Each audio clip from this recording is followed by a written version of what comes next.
आदाब, मैं हूं मुमताज आलम रिजवी और इस वक्त मैं आपकी खिदमत में लाइव हाजिर हुआ हूं। बात करूंगा इजराइल और फिलिस्तीन के मसले पर। जिस बात की बहस हमने शुरू की थी कि अलग इस्लामिक नाटो बनाने की बात होगी, अलग एक पावर बनाने की बात होगी, आज तमाम टीवी चैनलों पे वो बहस छिड़ गई है कि क्या इस्लामिक मुल्क अलग कोई ताकत बन रहा है, क्या तीसरी ताकत ये कोई उभर करके आ रही है। क्योंकि एक ताकत रूस और चीन और इनको अगर रख लें और दूसरी ताकत अमेरिका और वेस्टर्न वर्ल्ड, तो तीसरी ताकत क्या ये इस्लामिक वर्ल्ड जो है वो तीसरी ताकत बन के आएगा क्या? इस पर आज बहस छिड़ गई है। क्या इस्लामिक फौज बनेगी, क्या इस्लामिक नाटो वो बनाया जाएगा? ये आज बहस छिड़ गई, ये बहस हो रही है। देखा जा रहा है कि क्या सिनेरियो है, किस तरह की बातें हो रही हैं। लेकिन एक बात तो है कि क्या इजराइल को रोका जाएगा? अभी जब हम आपसे बात कर रहे हैं, जब उधर दोहा में इजलास चल रहा था, तो उसी वक्त न सिर्फ ये कि गाजा पे अटैक हुए, बल्कि यमन पे भी हमले किए गए, यमन पे भी हमले जारी और कई हमले किए गए। तो ये जो दरअंदाजी है या ये जो गुंडागर्दी कह लीजिए या जो भी नाम देना चाहे आप दे लीजिए, तो ये तो जारी। हालांकि जो डोनाल्ड ट्रंप है वो सफाई पेश कर रहे हैं, वो कह रहे हैं कि ये गलती हुई और हम तो समझा रहे हैं, हम तो समझा रहे हैं इजराइल को, हम समझा रहे हैं नेतन्याहू को। लेकिन ये सब ड्रामा है। और दूसरी चीज ये कि एक बड़ी बात जो सामने आ रही है और जिसके बारे में लोग समझ रहे थे कि शायद कोई फैसला ना हो, हालांकि अभी भी कोई ऐसी चीज नहीं है, लेकिन जो बयानात सामने आ रहे हैं, जो बातें सामने आ रही हैं, उससे ऐसा लग रहा है मार्क रूबियो जिस तरह से खूंटा गाड़ के बैठे हुए हैं, उससे ये लग रहा है कि कुछ बड़ा होने वाला है, कुछ बड़ा जरूर होगा। और सबसे पहली कोशिश कि कैसे अमेरिकन बेस जो है वो हट जाए। तो चलिए हम जोड़ लेते हैं हमारे साथ, बहुत सारे मेहमान जुड़ गए, चूंकि आज मैं खुद लेट हो गया, चैनल पे था और इसकी वजह से और इन तमाम चीजों पे, क्योंकि देखिए कई चीजें एक साथ हो रही हैं, अगर उनका जिक्र किया जाए कई चीजें, और उनका जिक्र भी जरूरी है क्योंकि ये इजलास पिछले कई इजलासों से थोड़ा हमें मुख्तलिफ दिख रहा, थोड़ा जो है ये डराने वाला अमेरिका और इजराइल को है, कोई माने या ना माने। हालांकि बात ये आ रही है कि क्या सऊदी अरब हिम्मत कर पाएगा, क्या जॉर्डन हिम्मत कर पाएगा, तुर्की हिम्मत कर पाएगा, कतर हिम्मत कर पाएगा, यूएई हिम्मत कर पाएगा? ये सवाल अभी भी है। क्या वो अमेरिका के गुलामाना जहनियत से निकल पाएगा? ये सवाल है। लेकिन हर चीज एक जैसी हमेशा नहीं होती, हमेशा कहीं ना कहीं किसी न किसी जिंदगी में, किसी न किसी दौर में, किसी न किसी के लिए एक टर्निंग पॉइंट होता है। और मिडिल ईस्ट के लिए टर्निंग पॉइंट 7 अक्टूबर 2023 था। ये मैं आपको बता रहा हूं, ये टर्निंग पॉइंट था। और ये 2 साल की जो लड़ाई है, आप क्या समझते हैं कि सिर्फ हमास लड़ रहा है? आपको क्या लग रहा है? ठीक है, लोग मारे जा रहे हैं, इसमें कोई शक नहीं, लेकिन दुनिया के तमाम मुल्कों को देख लीजिए जिन्होंने आजादी की लड़ाई लड़ी है, क्या वो मारे नहीं गए? क्या उनके यहां हिंदुस्तान में कम जो है वो लोग मारे गए हैं? आज हम लोग 16 सितंबर है, आज हम मौलवी मोहम्मद बाकर जो पहले सहाफी थे जिन्हें फांसी दी गई, कुछ लोग कह रहे तोप से उड़ाया गया, कुछ ने कहा गोली मारी गई, लेकिन उनसे शुरुआत हुई तो 1947 तक एक चैन है उलमा की, सहाफियों की, कलमकारों की, जिन्होंने अपनी कुर्बानियां दी और बड़ी तादाद में। कहते हैं कि कोई ऐसा पेड़ नहीं है कि जिसपे फांसी न दी गई, तो ऐसा रहा है। वैसे वहां पर भी हुआ, लेकिन लड़ रहे लोग।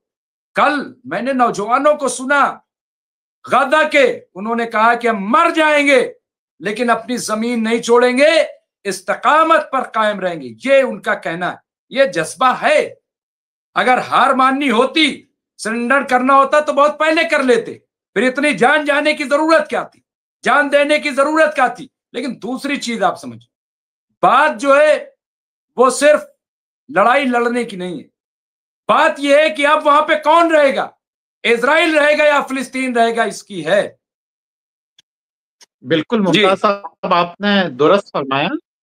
और ऐसी अभी बातचीत चली थी इस्लामिक कंट्रीज के बीच में कि दरअसल जैसे नेटो कंट्रीज का अपनी एक सेना है, वैसे सारे के सारे इस्लामिक कंट्रीज जो है वो चाहते हैं कि उनकी अपनी सेना हो, ताकि वो जो एक तरीके से जो शामिलात वाली सेना है वो इजराइल के खिलाफ लड़ाई लड़ सके। और उन सब का एक हर एक जो इस्लामिक कंट्री है उसका अपनी अपनी एक हिस्सेदारी होगी, और उसके बाद में वो रुपया देंगे, क्योंकि सेना खड़ी करने के लिए रुपया, हथियार वगैरह ये सब की जरूरत होती है।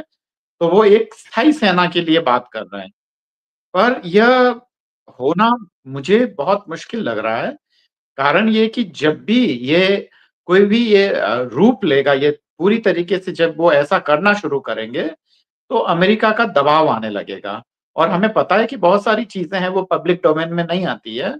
जो दबाव होता है वो कई बार छुपा हुआ दबाव भी होता है, और वो बहुत सारी चीजें, तो ऐसा बिल्कुल संभव नहीं लगता जब तक कि अमेरिका का प्रभाव इन इस्लामिक कंट्रीज पर है, तब तक ऐसा बिल्कुल नहीं हो सकता। दूसरी बात ये कि ये करना कि जो जितने भी जो आतंकी संगठन हैं, या जैसे हमास है या और भी तमाम, उन पे ये कहते हैं कि ये ज्यादातर इनका संबंध एक खास रिलीजन से है, धर्म से है। तो एक तो पहली बात तो मैं आपको ये बता देता हूँ कि भारत सरकार ऑफिशियली इसको आतंकी संगठन नहीं मानती है, हमास को।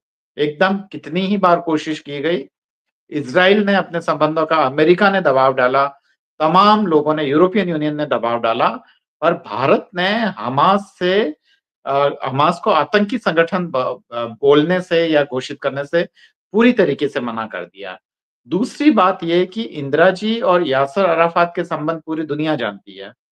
वो यासर अराफात साहब थे, वो इंदिरा गांधी जी को बहन कहा करते थे। और एक जगह जब वो गले मिलने लगे, तो क्योंकि वे महिला थी तो उन्होंने थोड़ा दूरी रखने की कोशिश की। तो यासर अराफात ने बोला कि नहीं, आप तो मेरी बेटी जैसी है, बहन जैसी है, आपके पिताजी मेरे बहुत अच्छे दोस्त थे, तो ये नहीं, आपको तो गले मिलना ही पड़ेगा। और वो जबरदस्ती गले मिले, जो ये संबंधों का बताता है कि किस हद तक हमारे संबंध थे। दूसरी बात ये कि भारत के काफी कामगार वगैरह है वो सारे गल्फ कंट्रीज में जाते हैं, और भारत का जो हित है वो दरअसल इजराइल के साथ जाने में नहीं है। इन दिनों में जो फॉरेन पॉलिसी है वो कुछ इस तरीके की है कि जो जो फॉरेन पॉलिसी डिसाइड करने वालों को ये लगता है कि इजराइल से वो तकनीकी ले आएंगे, टेक्नोलॉजी ले आएंगे। पर इसके पीछे भारत को अक्सर नुकसान हुआ है, क्योंकि पहले अमेरिका इसलिए भारत से कई मामलों में वो भारत बार्गेन करने की स्थिति में था, क्योंकि भारत इराक का हवाला देता था और इराक के संबंधों का इस्तेमाल करता था। अब अमेरिका और इराक ने मिलकर एक ऐसी चाल चली है कि सॉरी, मैं बार-बार इराक कह रहा हूँ, मैं इज़राइल, मेरा मतलब इज़राइल है ना? माफ कीजिएगा। तो दरअसल इज़राइल जो है, इज़राइल और अमेरिका ने मिलकर दरअसल ऐसी चाल चली है कि जिसमें भारत एक तरीके से फँस सा गया है। इज़राइल इधर कहता है कि वह भारत का बहुत अच्छा दोस्त है, तो भारत इज़राइल के बहुत सारे तमाम कारनामों के खिलाफ वह यूनाइटेड नेशन सिक्योरिटी काउंसिल से लेकर, जब भारत उसका सदस्य हुआ करता था, या कि वो और भी जो तमाम जो आम सभा है, उसमें भारत इन दिनों में इज़राइल को लेकर उसकी जो आवाज है वो काफी मतलब नम्र हो गई है। तो ये खतरनाक है। अब अमेरिका उस तरीके से मुक्त हो गया, अब भारत से वह दूसरे मोर्चे पर वह बार्गेन करने की स्थिति में, क्योंकि उसे पता चला है कि इज़राइल के बारे में भारत और इज़राइल के अपने संबंध है, और इसलिए, और इसके बारे में काफी जो विश्लेषक हैं, खाली भारत के ही नहीं, बहुत सारे जो अमेरिका के भी है, उन्होंने भी कहा है कि दरअसल, और आपको पता होना चाहिए कि जब टैरिफ लगाया गया था तो इसका बहुत जबरदस्त तरीके से विरोध किया था इज़राइल ने, क्योंकि इज़राइल को सबसे डर था कि अगर अमेरिका से भारत के संबंध बिगड़ते हैं तो जाहिराना तौर पर इसका असर इज़राइल पे आएगा। तमाम देश इज़राइल से इसलिए नहीं उलझते हैं क्योंकि अमेरिका उसके पीछे है और भारत जैसे मजबूत देश इन दोनों ही देशों की चाल में फँस गए हैं। और एक ये भी बात है कि ये जितना भी जो इन दिनों में सबसे ज़्यादा जो जनसंहार हो रहा है या जहाँ सबसे ज़्यादा शोषण या सप्रेशन है, वो ज़्यादातर इस्लामिक कंट्री ही है।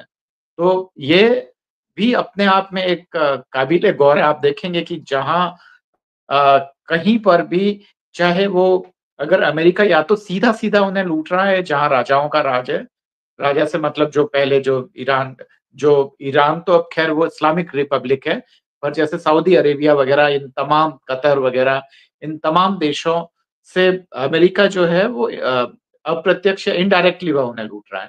तो ये तमाम चीज़ें हैं जो कि मुझे लगता है पर मुझे लगता है कि अगर वो सेना है या कि इज़राइल से लड़ने के लिए ये लोग कभी एक साथ आएँगे इसकी पॉसिबिलिटीज़ मुझे बहुत कम लगती है।